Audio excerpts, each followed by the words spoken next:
I'd like to quickly share a personal story before I give my closing words.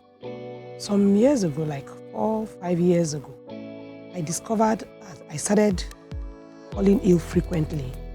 Close to my period, I would lose sleep, and then I'll be having this nagging headache. Did all sorts of tests in the hospital, they did not find anything. Very good hospitals, did not find anything. Spent all kind of money. They couldn't figure out what.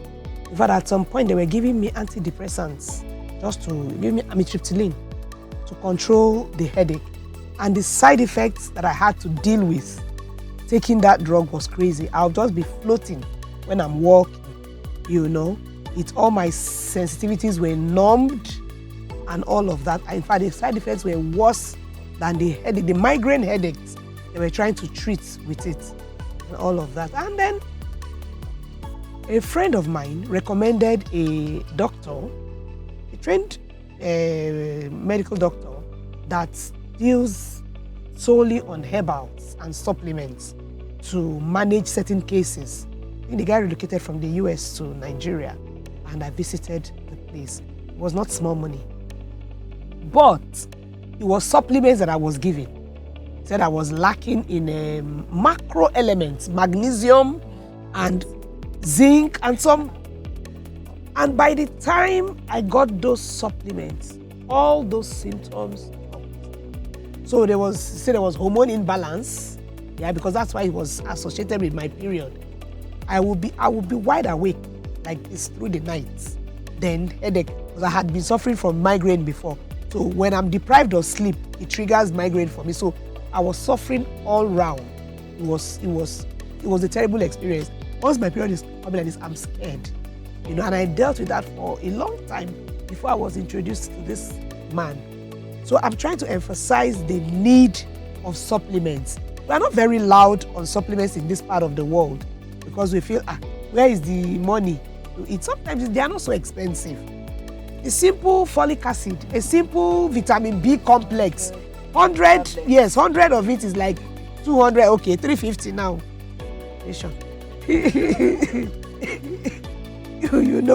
With 350, you get a bottle of 100 tablets that will last you over 3 months. So I was having that conversation somewhere this morning. I was addressing a group of people and I talked about it and I said it was ignorance. And someone was saying it was poverty. I was like, what is 350 naira that would last you for 100 days as compared to your health? We buy airtime, we recharge data on our phone. So I believe it is more of ignorance than poverty because we can afford it. There are supplements that are cheap. But just knowing that we need it and then the discipline of taking it. Since that time, I have not stopped taking my supplement. You saw when the children I sent for and they brought the supplement. I take it routinely. Yes, I take it routinely. I don't joke with it anymore. And if for any reason I run out of it, I see that my body starts talking to me. I'll start feeling those symptoms again. So those macro elements are needed in our bodies and we need to keep taking it constantly. Just like you are eating food every day, you need those supplements every day. So don't see it like you are taking drugs. Supplements are not necessarily drugs, but they are needful just to make up for what we are not getting that we need from our food. Our food basically is staple food, carbohydrates majorly. How much of protein do we eat? Meat, one tiny piece that we put in the food. Egg, maybe once a week, and all of that. Beans, most people don't like beans. Vegetables, most people don't like vegetables. So we need the supplements, to say the least. We really do need supplements. If you can't buy the big, expensive ones, buy simple folic acid, buy simple vitamin B complex. You don't know what wonders that is doing in your body, particularly for women that are 40 and above. But that's when all those symptoms, all those hormonal issues start setting in. You just find yourself getting restless, numbness in your digits, your lower digits, and uneasiness in your body, constant headaches and all of that showing up. Stop taking the paracetamol. That's not what you need. Take in a lot of water, rest well, then take supplements, please. That's one. Then the second thing I want to talk about is the fact that we need to total check on our body from time to time.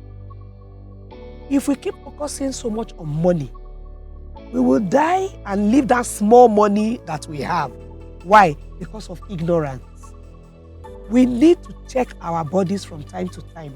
To do a comprehensive body check is between 20 to 40,000 naira. Depends on where you go. Do that for yourself once in a year. Go and pay to the lab. I think there are some labs that do it. Don't let me call names, because they did not pay NWN for adverts. There are some labs that do it. Pay that money. Let them check your organs, check your liver.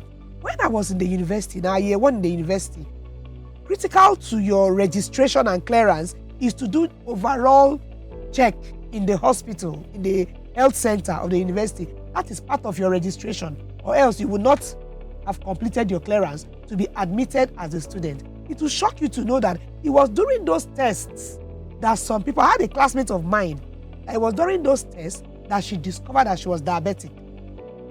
She never knew. Guess what? Her mother died of diabetes. And she would have been growing with it until it now becomes full-blown when she's much older. And she probably might come down and pass for the same reason. But during those tests, it was detected. And of course, internet treating it. One other young man detected that he was hypertensive at age 18 or 19. Year one in the university, from those tests that we do. So it cannot be overemphasized. Those tests are very, very critical. Save up towards it. Let's take care of our body. We that drive cars, like I'm very particular about what type of engine oil I use to service my car. What do I use to service my body? Car that I'm driving, I spend so much money on it. How much more myself? So we need to rearrange our priorities and know what is important for us. Let's take care of our bodies.